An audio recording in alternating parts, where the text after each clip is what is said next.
Hi! Are you enjoying? Unang-una po ang pagbati ko sa inyong lahat ng isang maligayang Pasko at manigong bagong taon. Actually, tayo po ay nasa panahon pa rin ng Christmas season. At ito po ay matatapos sa Lunes, Baptism of the Lord from the liturgical point of view, liturgical calendar natin.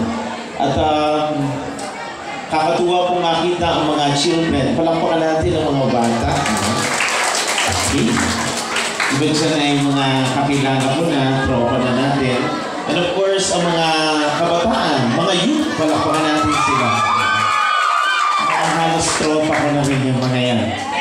And of course, ang mga adult natin, palakpakan natin. Oo. Marami na rin akong kilala at namumukaan, nakakasama. Ako ay natutuwa sapagkat kahit pa paano, this is my second time ko na maka-attend ditong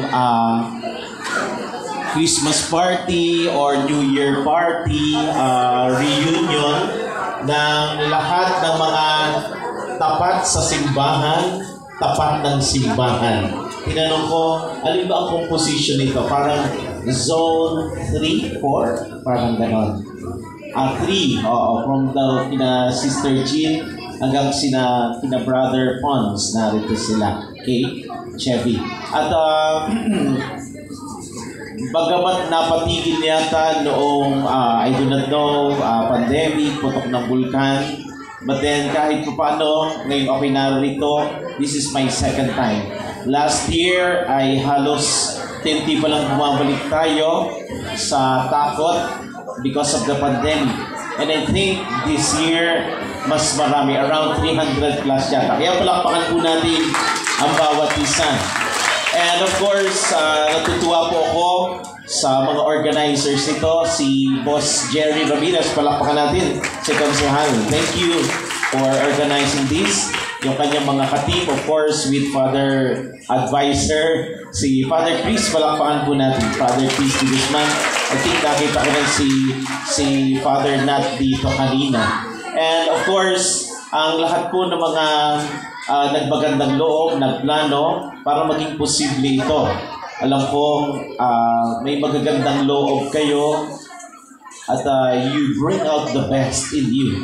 Hindi nyo lang gusto na kayo ay maging masaya, kundi gusto nyo maging masaya ang iba. Tama ba? Hello? Hi! Kaya pinagsama-sama ang lahat ng effort, ang talents, ang resources, mga pagkain, mga committees, na nag-intindi nito. Kaya ako po bilang parish priest sa tama ng parokya, ay ine-embrace ko po kayo isang hand na may pagmamahal para sa inyo. Sa lahat ng mga children, youth, and adult. Enjoy the night, and God bless. Palakpakan everyone for